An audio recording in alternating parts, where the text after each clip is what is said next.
മൂന്ന് തമിഴ് സിനിമകളെ കുറിച്ചുള്ള ഏറ്റവും പുതിയ റിപ്പോർട്ടുകളാണ് വീഡിയോയിലൂടെ പ്രേക്ഷകരിലേക്ക് എത്തിക്കുന്നത്. കങ്കുവ സൂര്യ നായകനെത്തിയ സൂര്യയുടെ കരിയറിലെ തന്നെ വലിയ സിനിമയായിട്ട് ഇക്കഴിഞ്ഞ നവംബർ 14 റിലീസ് ചെയ്ത സിനിമയാണല്ലോ. ഒരു സിനിമയെക്കുറിച്ച് മോശം അഭിപ്രായങ്ങൾ നാം ആദ്യമായിട്ട് കേൾക്കുന്നതല്ല. എന്നാൽ ഒരു സിനിമയുടെ ശബ്ദത്തിന്റെ പേരിൽ, സൗണ്ടിന്റെ പേരിൽ വലിയ രീതിയിലുള്ള മോശം പ്രതികരണങ്ങൾ, അതോടൊപ്പം തന്നെ നമ്മുടെ പ്രേക്ഷകരെ സിനിമ കാണാനായിട്ട് എത്തിയവരെ അസ്വസ്ഥപ്പെടുത്തുന്ന രീതിയിൽ ഒരു സിനിമയെക്കുറിച്ച് മോശം അഭിപ്രായങ്ങൾ വരുന്നത് ഒരുപക്ഷെ തമിഴിൽ ആദ്യമായിട്ടായിരിക്കും നാം കേൾക്കുക, അതല്ലെങ്കിൽ ഇന്ത്യൻ സിനിമയിൽ ആദ്യമായിട്ട് തന്നെയായിരിക്കും കേൾക്കുക. പലർക്കും തലവേദന എടുത്തു പോയി കങ്കുവ എന്ന സിനിമ കണ്ടിട്ട് തുടങ്ങിയ അഭിപ്രായങ്ങൾ വരുമ്പോൾ തന്നെ സിനിമയിലെ ആ ഒരു സൗണ്ടിന്റെ ഭീകരത നമുക്ക് മനസ്സിലാക്കാം. ചില രംഗങ്ങളിലെ അലറലെല്ലാം തന്നെ കേൾവിക്ക് ഗുരുതര പ്രശ്നങ്ങൾ വരാൻ സാധ്യതയുള്ള 100 ഡെസിബലിലധികം സൗണ്ടിലേക്ക് എത്തപ്പെട്ടിരിക്കുന്നു തുടങ്ങിയ റിപ്പോർട്ടുകളെല്ലാം തന്നെ വന്നിട്ടുണ്ട്.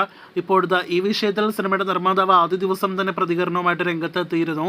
അത് ഉടനെ പരിഹരിക്കുമെന്നായിരുന്നു നിർമ്മാതാവിന്റെ വാക്ക്. ഇപ്പോഴത്തെ ആ വാക്ക് പാലിച്ചിരിക്കുന്നു തുടങ്ങിയ റിപ്പോർട്ടുകളാണ് തമിഴ് മാധ്യമങ്ങളിൽ നിന്ന് വന്നിരിക്കുന്നത്.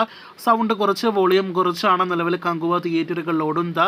അതോടൊപ്പം തന്നെ ചിത്രത്തിലെ സൂര്യയുടെ ടൈറ്റിൽ കാർഡിലും മാറ്റം വന്നിട്ടുണ്ട് എന്നതാണ് മറ്റൊരു സിനിമയെക്കുറിച്ചുള്ള അപ്ഡേറ്റ്. കങ്കുവ കൂടി തിയേറ്ററുകളിലേക്ക് എത്തിയതോടെ ഈ വർഷത്തിൽ ഏറ്റവും ഉയർന്ന വേൾഡ് വൈഡ് FT കളക്ഷൻ നേടിയെടുത്ത സിനിമ എന്നൊരു സ്ഥാനം the greatest of all time തന്നെ ഉറപ്പാക്കിയിരിക്കുകയാണ്. തളപതി വിജയ് നായകനെ എത്തിയ ഗോട്ട് ആദ്യ ദിവസം വേൾഡ് വൈഡ് കളക്ഷനായിട്ട് 100 കോടിയിലധികം ഗ്രോസ് ആയിരുന്നു നേടിയെടുത്തത്. ഒരു സമയത്ത് കങ്കുവ എന്ന സിനിമയുടെ റിലീസിന് മുന്നേ എല്ലാം തന്നെ ഗോട്ടിന്റെ FT കളക്ഷൻ മറികടക്കും, 100 കോടിയിലധികം കളക്ഷൻ ആദ്യ ദിവസം കങ്കുവ നേടിയെടുക്കും തുടങ്ങിയ അഭിപ്രായങ്ങളെല്ലാം തന്നെ സോഷ്യൽ മീഡിയയിൽ സൂര്യ ആരാധകരിൽ നിന്നും ഉയർന്നിരുന്നു. എന്നാൽ ഇപ്പോഴത്തെ അതൊന്നും തന്നെ ആദ്യ ദിവസം കങ്കുവയുടെ കാര്യത്തിൽ കാണാനായിട്ട് കഴിഞ്ഞിട്ടില്ല. അപ്പോൾ വിജയാണ് നിലവിൽ തമിഴ് സിനിമ ഇൻഡസ്ട്രിയിൽ നിന്നും ആദ്യ ദിവസം മാത്രം 200 കോടിയിലധികം കളക്ഷനുള്ള ഒരേ ഒരു നടൻ. ഇനി അടുത്ത കാലത്ത് ഏതെങ്കിലും ഒരു നടൻ വിജയ്ക്ക് ഇക്കാര്യത്തിൽ വെല്ലുവിളി സൃഷ്ടിക്കുമോ എന്നാണ് നാം ഉറ്റുനോക്കുന്നത്. ശിവകാർത്തികേയന്റെ അമരൻ വലിയ വിജയം നേടിയെടുത്ത സമീപകാലത്തെ തമിഴ് ചിത്രമാണല്ലോ. ദിവാലി റിലീസായിട്ട് തിയേറ്ററുകളിലേക്ക് എത്തിയ സിനിമ പുതിയൊരു ശനി ഞായർ ദിവസങ്ങൾ കൂടി തിയേറ്ററുകളിൽ പിന്നിടാനായിട്ട് ഒരുങ്ങുകയാണ്.